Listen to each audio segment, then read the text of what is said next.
गुरु माँ बायोलॉजी मैया की जय हो। बायोलॉजी मैया की जय हो। आपने जो माइटोकॉन्ड्रिया पढ़ाया था उससे बिल्कुल अच्छे से मुझे रिवाइज हो गया, छप गया सब दिमाग में। Very good. आज एक और टॉपिक पढ़ा दो आप। चलो तो आज हम माइटोकॉन्ड्रिया को ही आगे बढ़ाते हैं और बहुत ज़्यादा इंपॉर्टेंट टॉपिक जहाँ से हाई चांसेस होते हैं क्वेश्चन आने के, उसे पक्का करते हैं। Okay. Let's do it. So आज के टॉपिक का नाम है प्लास्टिड। प्लास्टिड्स जो होते हैं, एक तो ये याद रखना, मैंने लास्ट क्लास में बताया था कि माइटोकॉन्ड्रिया को अनलेस स्पेसिफिकली स्टेन करें वो विजिबल नहीं होते हैं, बट प्लास्टिड्स लार्ज हैं और that's why easily observed under microscope. तो ये असर्शन रीजन का क्वेश्चन भी बन सकता है, why they are easily observed, because they are large in size. अब प्लास्टिड्स के अंदर पिगमेंट्स होते हैं और उन पिगमेंट्स के बेसिस पर they can be of 3 types. अगर उनके अंदर ग्रीन पिगमेंट डोमिनेंट है तो उसे क्लोरोप्लास्ट कहेंगे। अगर कलर्स अदर देन ग्रीन है तो क्रोमो यानी कलर्ड प्लास्टिड्स कहेंगे। और अगर कोई कलर नहीं है, कोई पिगमेंट नहीं है, यानी वाइट या कलरलेस है, तो उसे ल्यूकोप्लास्ट कहेंगे। यहाँ पर एक बात बहुत अच्छे से ध्यान रखना कि क्लोरोप्लास्ट के अंदर केवल क्लोरोफिल नहीं होता, क्लोरोफिल प्लस सम कैरोटिनॉइड्स भी होते हैं। ये इंपॉर्टेंट पॉइंट है, ये थोड़े होते हैं और क्लोरोफिल ज़्यादा होता है। ऑफ कोर्स आप जानते हैं कि ये सब मिलकर लाइट को ट्रैप करते हैं और अल्टीमेटली इनसे होता है फोटोसिंथेसिस, यानी प्लांट्स अपना फूड मैन्युफैक्चर करते हैं। क्रोमोप्लास्ट के अंदर मेजरली कैरोटिनॉइड्स होते हैं और लिटिल क्लोरोफिल भी होता है। लिटिल क्लोरोफिल हालांकि एनसीईआरटी में नहीं दिया है, तो दोनों में दोनों होते हैं, बट यहाँ कैरोटिनॉइड ज़्यादा है, यहाँ क्लोरोफिल ज़्यादा है। ये डिफरेंट डिफरेंट कलर्स देते हैं। ट्रिक है रॉय, यानी red colour, orange colour and yellow colour जो हमारी एनसीईआरटी में दिया है। इसके बाद आते हैं ल्यूकोप्लास्ट। ल्यूकोप्लास्ट कलरलेस या वाइट कलर हम कह सकते हैं, यानी इनके अंदर कोई पिगमेंट्स नहीं है, नो पिगमेंट्स। एक बहुत इंपॉर्टेंट एनसीईआरटी की लाइन है, मुझे कमेंट्स में बताना कितनों को याद नहीं है कि leucoplast different different shapes and sizes के होते हैं। ये इंपॉर्टेंट है और इनका काम है कि ये न्यूट्रिएंट्स को स्टोर करेंगे, दे स्टोर न्यूट्रिएंट्स। उसके अकॉर्डिंग ये 3 टाइप्स के हो गए। अगर ये स्टार्च को स्टोर करें, देखिए स्टूडेंट्स, स्टार्च के लिए हम अमाइलो वर्ड यूज़ करते हैं। जैसे स्टार्च ब्रेक डाउन करने वाला एंजाइम को हम क्या कहते हैं, अमाइलेज। तो ऐसे ही स्टार्च यानी कार्बोहाइड्रेट जो स्टोर करेंगे वो हो गया अमाइलोप्लास्ट। इसके बाद आता है अल्यूरोप्लास्ट। अल्यूरो का मतलब है ये प्रोटीन स्टोर करेंगे। भाई सिंपल सी बात है, आपको मेज़ याद है, मेज़ के अंदर एल्यूरॉन लेयर है, वो भी प्रोटीन कंटेनिंग थी, तो इसीलिए अल्यूरोप्लास्ट से हम प्रोटीन याद रखेंगे। और फिर है इलायोप्लास्ट, ये ऑयल स्टोर करते हैं। देखो कैसे याद रख सकते हो, इलायो में भी ऑयल आ रहा है, ये देखो OIL, यहाँ पे भी ऑयल आ रहा है। तो बहुत है ना, याद रहेगा ना।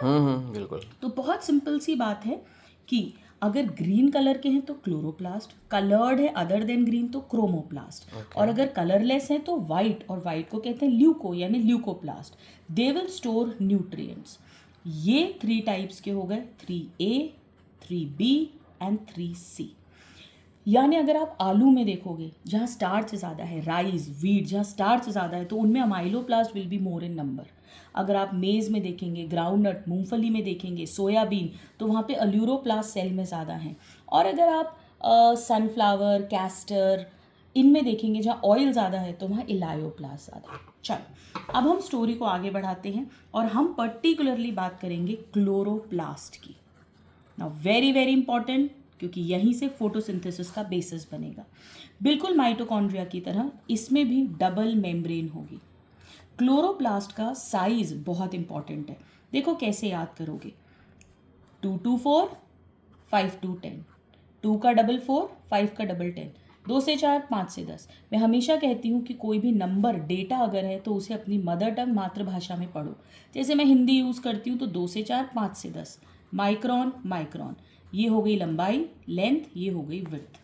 अब इसके भी वेरीड शेप्स होते हैं, वेरीड शेप्स। शेप्स बहुत सारे हो सकते हैं, लेंस शेप हो सकता है, डिस्क शेप हो सकता है, गोल यानी स्फेरिकल हो सकता है, इवन रिबन लाइक होता है स्पाइरोगायरा के अंदर। यहाँ एनसीईआरटी में नहीं लिखा पर इवन कप शेप्ड तक होता है क्लमाइडोमोनाज में। हम मोस्ट कॉमन बना लेते हैं। अच्छा, इसके बाद इसके नंबर की भी बात कर लेते हैं।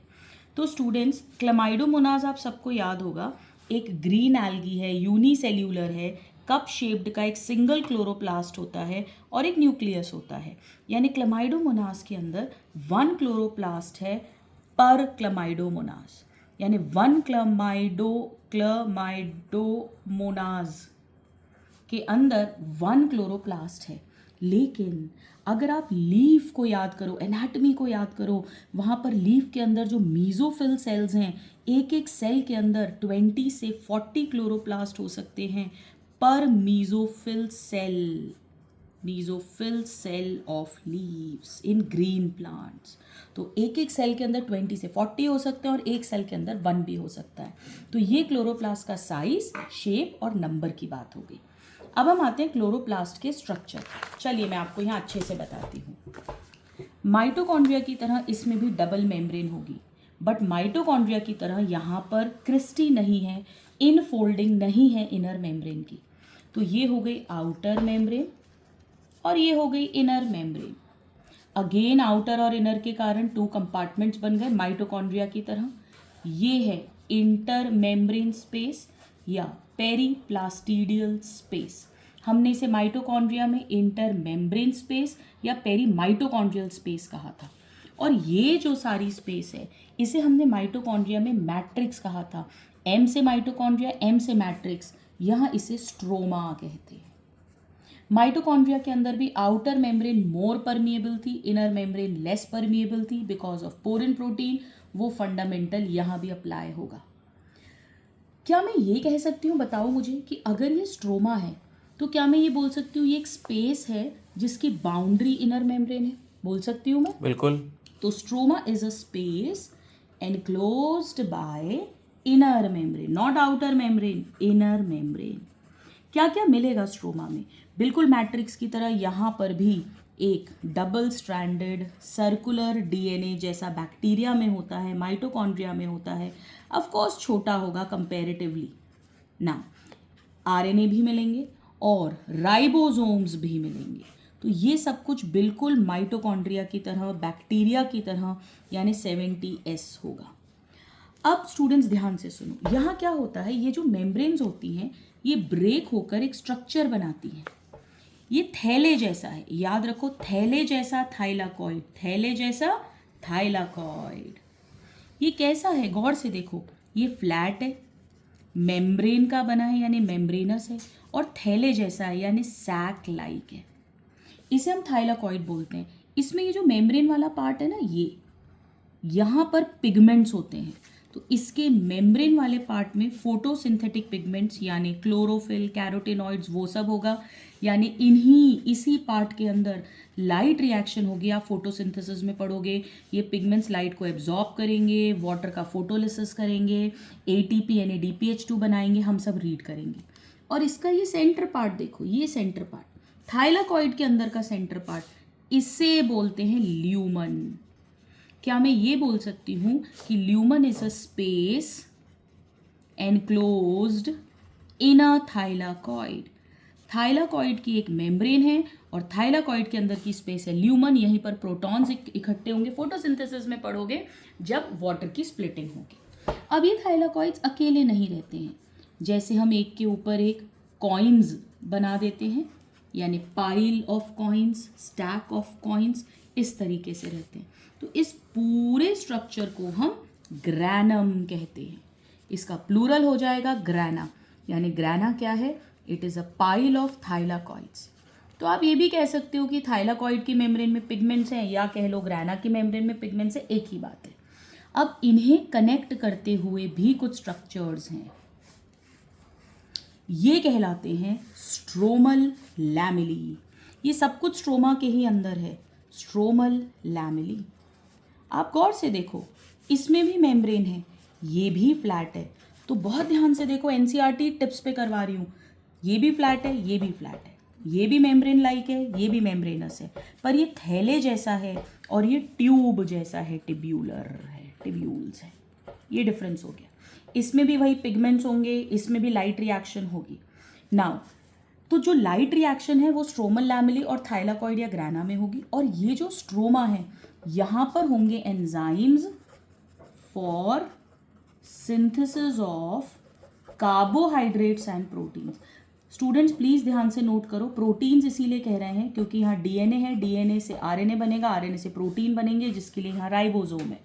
और कार्बोहाइड्रेट इसलिए कह रहे हैं क्योंकि यहाँ पर फोटोसिंथेसिस की डार्क रिएक्शन होगी, यानी यहाँ पर रुबिस्को एंजाइम मिलेगा जो एक्चुअली खाना बनाएगा।